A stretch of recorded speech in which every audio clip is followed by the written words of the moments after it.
Hello, good day, and welcome to my channel. My name is Dr. Emmanuel Alpha.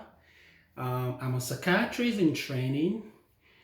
Also, I'm an associate lecturer with the University of Queensland Rural Clinical School.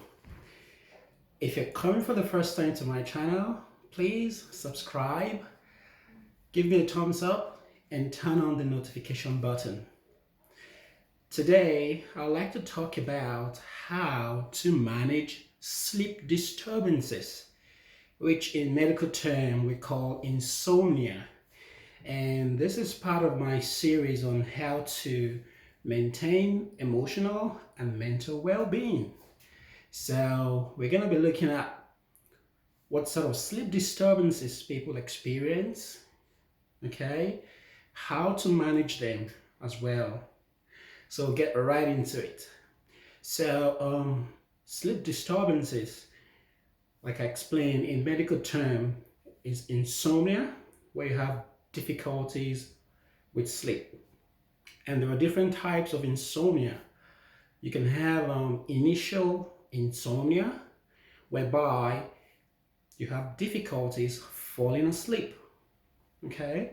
And there is the middle insomnia, whereby you go to bed, you wake up at night, and you find it hard to go back to sleep. And the third type of insomnia is called the late insomnia, where you wake up in the morning, but you're not feeling refreshed.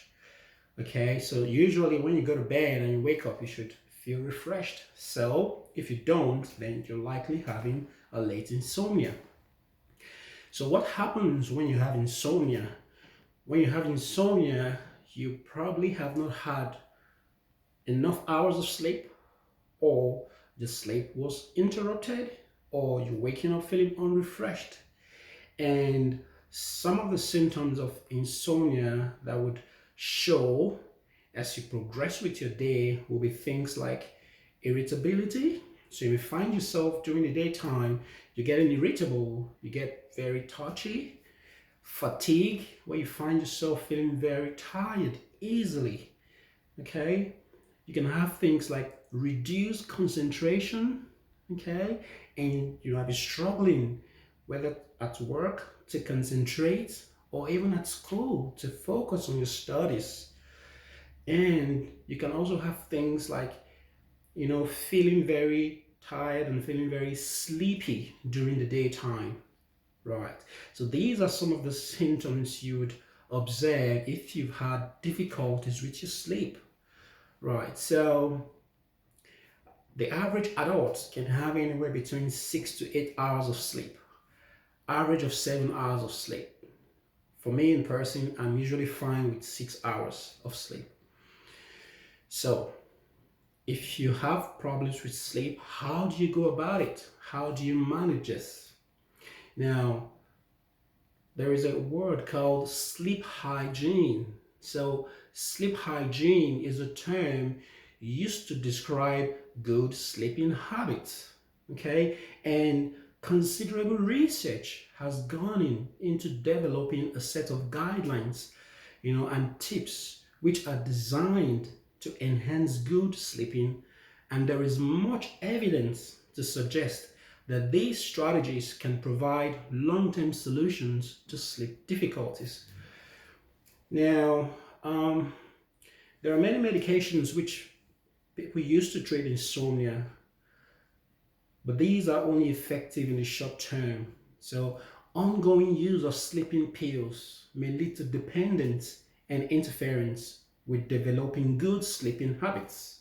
So, what we want to talk about is basically strategies you can use to enhance your sleep. So the first one is get regular, right? So one of the best ways to train your body to sleep well is to go to bed and get up at more or less the same time each day. That way you train your body to have a rhythm which it follows. Okay? Number two, sleep, excuse me, sleep when sleepy. Only try to sleep when you actually feel tired. rather than spending much time awake in bed. Number three, get up and try again. So if you go to bed and you can't sleep, just get up, walk around, and go back again and try to see if you can sleep off. Number four, avoid nicotine and caffeine 1 to 2 hours before bedtime.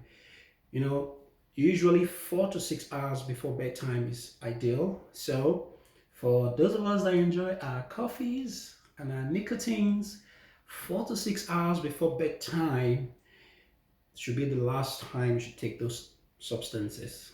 Okay, because they are quite activating, so they can keep you activated and make you not enjoy your sleep. Okay, so number five, avoid alcohol. Okay, it is best to avoid alcohol 4 to 6 hours before you go to bed. Number six, bed is for sleeping. Okay, so bed is for sleeping and for other matrimonial commitments. So don't go to bed, watching TV or playing on your phone. Okay, make sure the bed is only for sleeping and other matrimonial commitments. Number seven, no naps. It is best to avoid taking naps, okay, during the day, because when you take naps during the day, they reduce how much you can sleep at night time. Number eight, sleep rituals. It is good to have sleep rituals so you can develop things that you do just before you go to bed. Things like maybe relaxing stretching. You can do some stretching exercises before you go to bed. Just things like that to help your body to wind down to sleeping. Number nine, bath time. Having a hot bath 1 to 2 hours before you go to bed has been found to be helpful. So that's one other thing to look at. Number 10, no clock watching. Okay, many people struggle to go to sleep. They tend to watch the clock too much. Avoid looking at the clock when you need to go to bed. Number 11, use a sleep diary. Okay, in the sleep diary, try to document what time you went to bed at a particular time, day, the next day, and how many hours of sleep you had. All right. Number 12, exercise. Regular exercise is a good idea because it helps with good sleep. All right. Personally, I've found out the days that I've gone to the gym and done my workout, I sleep better on those days. Okay. So exercise is very good to help with your sleep. Number 13, eat right. Okay. A healthy balanced meal is very essential. However, it is recommended to avoid taking very heavy meals before you go to bed because that's gonna, slow. Because when you eat heavy and go to bed, digestion slows down, and that can, not the best for your sleep. Okay, the right space. It is very important that your bedroom is quiet and comfortable. Okay, you can use window blinds just to make sure the room is dark enough. Okay, you can make your bed as comfy as possible.